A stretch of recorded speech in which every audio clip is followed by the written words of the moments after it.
കള്ളാടി ദുരന്തത്തിൽ ഒരു പള്ളി പൂർണ്ണമായി പോയി. ഈ ഭാഗത്തുണ്ടായിരുന്ന പള്ളി അത് എവിടെയാണ് എന്ന് പോലും അറിയില്ല. പക്ഷെ അതിൻ്റെ ഒരു തെളിവായി അവശേഷിപ്പായി ഉള്ളത് ഇപ്പോൾ ഏതാനും ഈ നാണയത്തുട്ടുകളും കുറച്ച് കറൻസികളുമാണ്.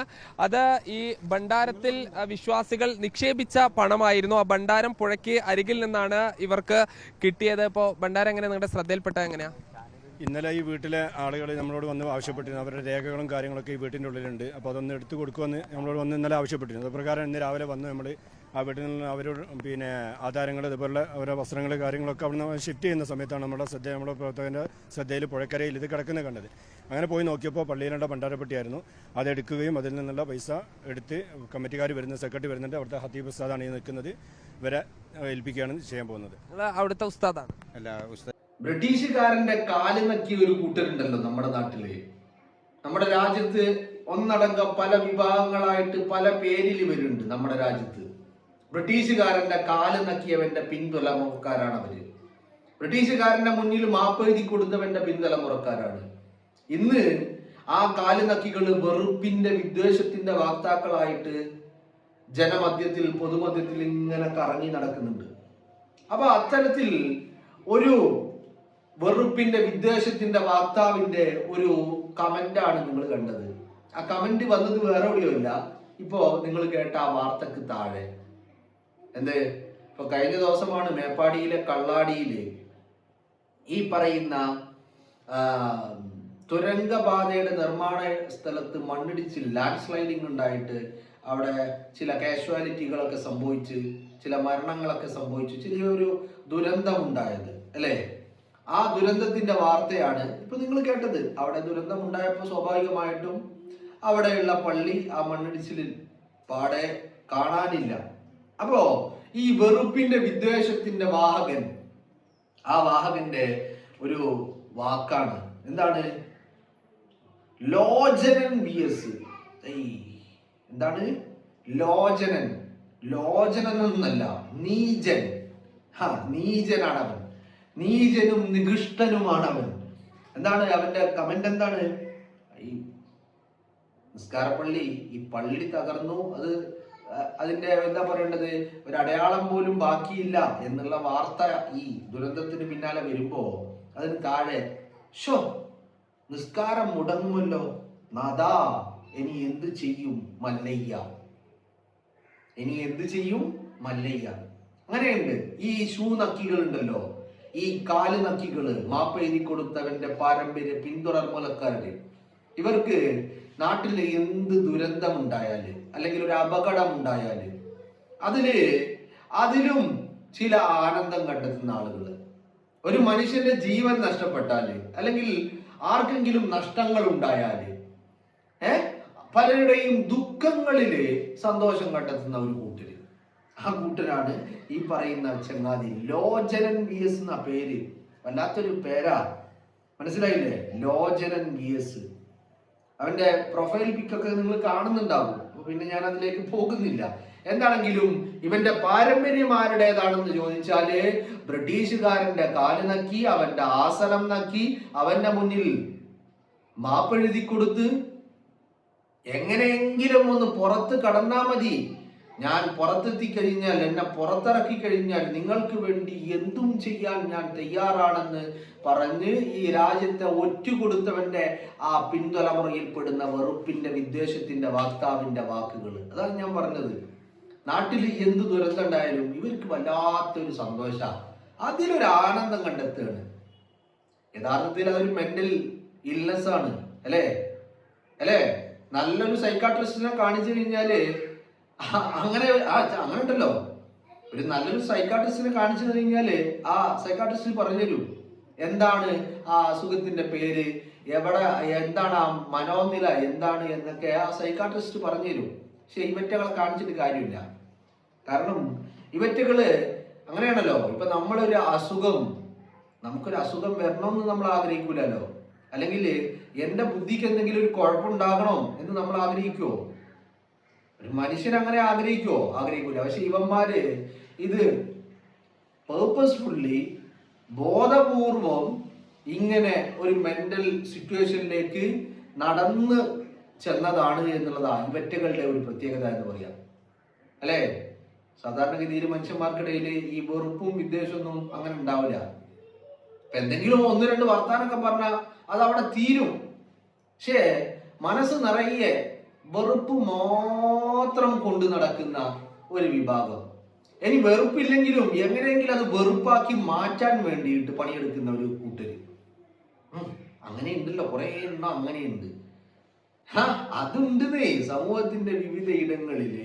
ഞാൻ പറഞ്ഞില്ലേ, ഇപ്പൊ ആരെങ്കിലും ഒരാൾക്കൊരു അപകടം പറ്റിയെന്ന് കേട്ട് കഴിഞ്ഞാൽ അപ്പൊ അതിന് ഭയങ്കര സന്തോഷ. ഒരു മനുഷ്യൻ, ശ്രദ്ധിക്കുക, ഒരു മനുഷ്യനെ സംബന്ധിച്ചിടത്തോളം മറ്റവനൊരു വേദന ഉണ്ടാകുമ്പോൾ, അവനൊരു ബുദ്ധിമുട്ടുണ്ടാകുമ്പോൾ, ഒരു അപകടത്തിൽ പെടുമ്പോൾ ആ മനുഷ്യന്റെ അവന്റെ വേദന കൂടി ഇവനിക്ക് ദുഃഖമായിട്ട് തോന്നും, വേദനയായിട്ട് തോന്നും. ഓക്കെ, ഇതല്ലേ മനുഷ്യൻ എന്ന് പറയുന്നത്. എന്നാൽ ഇക്കൂട്ടർ അങ്ങനല്ല. ഇക്കൂട്ടര് വെറുപ്പാണ്, വിദ്വേഷാണ്. മനസ്സ് നിറയും പിന്നെ കുറച്ചും. അങ്ങനെയുണ്ട്. മനസ്സ് നിറയെ വെറുപ്പാ. എന്നാ അവിടെ തീരൂല. പിന്നെ കൊട്ടയിൽ കുറച്ചും ഉണ്ടാവും വെറുപ്പ്. മനസ്സ് നിറയെയും പിന്നെ കുറച്ചും വെറുപ്പായിട്ട് നടക്കുന്ന ഒരു ടീം. നിങ്ങളൊന്ന് ആലോചിച്ച് നോക്ക്, എന്തൊരു മെന്റാലിറ്റിയാണത്.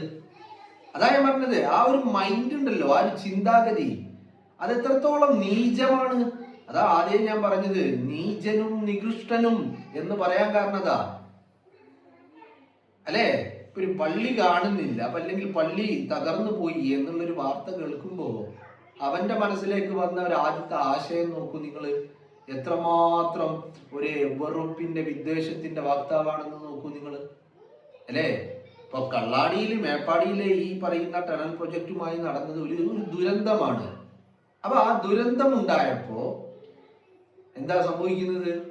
അതിലും ഒരു ആനന്ദം കണ്ടെത്തുക, അല്ലെ? അല്ലെങ്കിലും ഇത് അങ്ങനെ തന്നെയല്ലേ സംഭവിക്കുക, അങ്ങനെയല്ല വരാൻ പാടുള്ളൂ. രാജ്യത്ത് ഈ ഇന്ത്യ എന്ന് പറയുന്ന മഹാരാജ്യം അധിനിവേശ ശക്തികൾ ഇങ്ങനെ കാൽ കീഴിൽ ചവിട്ടി അമർത്തി ഈ രാജ്യത്തെ ജനങ്ങളെ എങ്ങനെയൊക്കെ ബുദ്ധിമുട്ടിക്കാൻ കഴിയുമോ അങ്ങനെയൊക്കെ ബുദ്ധിമുട്ടിച്ചു കൊണ്ടിരിക്കുമ്പോ രാജ്യത്തെ ജനങ്ങൾ സംഘടിച്ച് ഈ അധിനിവേശ ശക്തികൾക്കെതിരെ പോരാട്ടം നയിച്ചു കൊണ്ടിരിക്കുന്ന ഘട്ടത്തില് ഈ രാജ്യത്തെ സ്വതന്ത്ര സമര സേനാനികൾക്കൊപ്പം നിൽക്കാതെ ബ്രിട്ടീഷുകാരന്റെ ഒപ്പം നിന്ന് കാല് നക്കി കൊടുത്തവന്റെ മെന്റാലിറ്റി, അതേ മെന്റാലിറ്റി അല്ലേ ഇത്? എന്ന് പറഞ്ഞാൽ രാജ്യത്തെ ഒറ്റുകൊടുത്ത രാജ്യദ്രോഹി, ആ രാജ്യദ്രോഹിയുടെ മെന്റാലിറ്റി അവന്റെ പിന്തുടർക്കാരിലും ഉണ്ടാകുന്നുണ്ടെങ്കിൽ അതിൽ പ്രത്യേകിച്ചൊന്നും കാണാനില്ല, അല്ലേ? രാഷ്ട്രപിതാവിന്റെ നെഞ്ചിലേക്ക് വെടിയുണ്ട വായിക്കുമ്പോ അവന് കിട്ടിയ ഒരു വല്ലാത്തൊരു അനുഭൂതി ഉണ്ടല്ലോ. അത് എവിടെ നിന്ന് തുടങ്ങിയതാ? അത് ഈ വെറുപ്പിന്റെ വിദ്വേഷത്തിന്റെ വിത്തുകളിൽ നിന്ന് പൊട്ടിമുളച്ചതാണിത്. അങ്ങനെയാണ് രാഷ്ട്രപിതാവിന്റെ നെഞ്ചിലേക്ക് വെടിയുണ്ട തീർത്തത്. അതേ ആളുകൾ ഇന്നെന്ത് ചെയ്യുന്നു? ഇന്ന് പശുക്കടത്ത്, ബീഫ് കടത്ത്, ബീഫ് പാചകം ചെയ്തു, അല്ലെങ്കിൽ ബീഫ് കൈവശം വെച്ചു എന്ന് പറഞ്ഞ് പട്ടിണി പാവങ്ങളെ തല്ലിക്കൊല്ലുക. അന്ന് രാഷ്ട്രപിതാവിന്റെ നെഞ്ചിലേക്കാണ് വെടിയുണ്ട എതിർത്തതെങ്കിൽ ഇന്ന് സാധാരണക്കാരായിട്ടുള്ള പാവങ്ങളുടെ നെഞ്ചത്ത് കയറി അവനെ തല്ലിക്കൊല്ലുക. അന്ന് മാപ്പെഴുതി കൊടുത്തവൻ ഇന്ന് സോഷ്യൽ മീഡിയയില് വെറുപ്പിന്റെ വിദ്വേഷത്തിന്റെ വാക്താവായി തുടരുക. അന്ന് മാപ്പെഴുതി കൊടുക്കാൻ അന്ന് സോഷ്യൽ മീഡിയ ഉണ്ടായില്ല, അന്ന് ഫേസ്ബുക്ക് ഉണ്ടായില്ല. അതൊക്കെ ഉണ്ടാവണമായിരുന്നു എന്നാണ് ഞാൻ പറയണേ. കാരണം അതൊക്കെ ഉണ്ടായിരുന്നെങ്കിൽ ഇന്ന് ഈ പറയുന്ന സ്ക്രീൻഷോട്ടുകളും വീഡിയോകളും ക്ലിപ്പുകളും ഒക്കെ നമുക്ക് യഥേഷ്ടം ലഭിച്ചേനെ. അന്ന് ഈ പറയുന്ന കടലാസിൽ എഴുതി കൊടുത്തതായതുകൊണ്ട് കൂടുതൽ ഇതിന്റെ പറയുന്ന ഇതൊന്നുമില്ല. മറ്റേത് സോഷ്യൽ മീഡിയ കാലഘട്ടമായിരുന്നെങ്കിൽ അന്ന് ഈ പറയുന്ന ഡിജിറ്റൽ ക്ലിപ്പുകൾ, സ്ക്രീൻഷോട്ടുകളൊക്കെ നമുക്ക് ആവശ്യത്തിലേറെ കിട്ടിയേനെ, അല്ലേ? നിങ്ങളൊന്ന് ആലോചിച്ച് നോക്ക്, മാപ്പ് എഴുതി കൊടുക്കുന്ന കാലത്ത് ഉണ്ടായിരുന്നെങ്കിൽ ഇവന്മാര് മാപ്പയില് സോഷ്യൽ മീഡിയയിൽ എഴുതി പങ്കുവെച്ചേനെ ബ്രിട്ടീഷുകാരെ കേൾപ്പിക്കാൻ വേണ്ടിയിട്ട്. ഇന്ന് നിങ്ങൾ കാണുന്നില്ലേ, ഇപ്പൊ സോഷ്യൽ മീഡിയയിൽ വെറുപ്പിന്റെ വിദ്വേഷത്തിന്റെ വക്താക്കളായിട്ട് ഇറങ്ങിത്തിരിക്കുന്ന ആളുകളെ നിങ്ങൾ ഇന്ന് സോഷ്യൽ മീഡിയയിൽ കാണുന്നില്ലേ? അതുപോലെ അന്ന് സോഷ്യൽ മീഡിയ, ഫേസ്ബുക്കോ ഇൻസ്റ്റഗ്രാമോ യൂട്യൂബോ ഒക്കെ ഉണ്ടായിരുന്നെങ്കിൽ ഇത്തരക്കാർ അന്ന് സോഷ്യൽ മീഡിയയിൽ മാപ്പുമായിട്ട് എത്തിയേനെ, വീഡിയോ സഹിതം കിട്ടുമായിരുന്നു. അന്ന് അതില്ലാത്തത് കൊണ്ട് വീഡിയോ കിട്ടിയില്ല എന്നുള്ളതാണ് ആകെയുള്ള ഒരു ഡിസഡ്വാൻറ്റേജ് എന്ന് പറയുന്നത്. അല്ലേ നിങ്ങളൊന്ന് ആലോചിച്ച് നോക്ക്. ഒരു ദുരന്തമുണ്ടായിട്ട് ഒരു പള്ളി തകർന്നോ എന്തോ ആവട്ടെ, ഒരു ആരാധനാലയം തകർന്നു, അല്ലെങ്കിൽ അത് മണ്ണിനടിയിലായി എന്നൊക്കെയുള്ള വാർത്ത വരുമ്പോൾ അതിന് താഴെ ഇത്തരത്തിലൊരു കമന്റുമായി വരണമെങ്കിൽ ഈ മനുഷ്യരുടെ ഉള്ളിലുള്ള വെറുപ്പ് എത്രത്തോളം, അപരമത വിദ്വേഷം, അതല്ലേ ഇത്. മറ്റുള്ളവരോട് വല്ലാത്ത വിദ്വേഷം. സംഘപരിവാറിന്റെ ഏറ്റവും ബേസിക് ആയിട്ടുള്ള കാര്യത അല്ലേ, എല്ലാവരോടും വെറുപ്പാ. ഇവര് മാത്രാണ് എല്ലാം തകഞ്ഞ ആൾക്കാര്. ഗാന്ധിയോട് വെറുപ്പായിരുന്നു അല്ലേ, ഗാന്ധിയെ അങ്ങനെ വെടിവെച്ച് വീഴ്ത്താൻ കാരണം എന്താ, ഗാന്ധിയോട് വെറുപ്പാ. അല്ലാതെ ഗാന്ധി ഹൈന്ദവനല്ലാത്തതുകൊണ്ടായിരുന്നോ? ഗാന്ധി വെടിയേറ്റ് വീഴുമ്പോഴും ഹേ റാം റാം റാം ഹേ റാം എന്ന് പറഞ്ഞുകൊണ്ടാണ് ഗാന്ധി വെടിയേറ്റ് വീണത്. അപ്പൊ ഗാന്ധിയോട് വെറുപ്പായിരുന്നു. കാരണം എന്താ, ഗാന്ധി എല്ലാവരെയും ഉൾക്കൊള്ളുന്ന വ്യക്തിയായിരുന്നു. ഗാന്ധി ബ്രിട്ടീഷുകാരന്റെ മുമ്പിൽ മാപ്പ് എഴുതി കൊടുക്കാത്തവനായിരുന്നു. ഗാന്ധി രാജ്യത്തിന് വേണ്ടി പോരാടിയവരായിരുന്നു. അതുകൊണ്ട് ഗാന്ധിയോട് വെറുപ്പായിരുന്നു. എല്ലാവരോടും വെറുപ്പ്. ഇവര് മാത്രം എല്ലാം തികഞ്ഞ ആൾക്കാർ.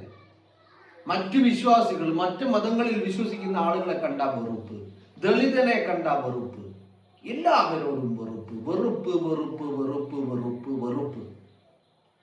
അതാണ് ഞാൻ പറഞ്ഞത്, നല്ലൊരു സൈക്കാട്രിസ്റ്റിനെ കാണിച്ചാൽ മനസ്സിലാവും. പക്ഷെ ഇത് സൈക്കാട്രിസ്റ്റ്, നമുക്കൊരു അസുഖം ഉണ്ടായാലല്ലോ നമ്മള് ഡോക്ടറെ അടുത്ത് പോവുക. എന്ത് അസുഖവും ആവട്ടെ, മെന്റലി ഓർ ഫിസിക്കൽ ഇൽനെസ് എന്തുമാവട്ടെ, ഇത് നമ്മൾ മനഃപൂർവ്വം ബോധപൂർവം ഒരു എന്താ പറയാ വെറുപ്പിന്റെ വാക്താവാകാൻ വേണ്ടി പണിയെടുത്ത് ആയ വ്യക്തി അയാളെ ഡോക്ടറെ കാണിച്ചിട്ട് കാര്യമുണ്ടോ? ഒരു കാര്യമില്ലാതാ. അപ്പോ ഇതിന് വലിയ അത്ഭുതമൊന്നുമില്ല. പക്ഷെ ഇത്തരം ആളുകൾ നമുക്കിടയിൽ ഉണ്ട് എന്നുള്ളത് നമ്മൾ തിരിച്ചറിയണം. കാരണം പിന്നിൽ നിന്നുള്ള കുത്ത് എപ്പോഴാ ഏൽക്കുക എന്ന് പറയാൻ പറ്റൂല. മുന്നിൽ നിന്ന് കുത്താൻ വന്ന എന്തെങ്കിലും കാണിച്ച് നമുക്ക് അതിനെ പ്രതിരോധിക്കാം. പക്ഷെ പിന്നിൽ നിന്ന് കുത്തിയാലോ, നോ വേ. കാരണം നമുക്ക് പിന്നിൽ കണ്ണില്ലല്ലോ, കണ്ണ് മുമ്പിലല്ലേ ഉള്ളത്. അതുകൊണ്ട് കണ്ണ് മുമ്പിലായതുകൊണ്ടാണ് മുമ്പ് എന്ന് പറയുന്നത് അല്ലേ. അതുകൊണ്ട് ഇത്തരക്കാരെ നമ്മൾ കരുതിയിരിക്കേണ്ടതുണ്ട് എന്നുള്ളതാണ്.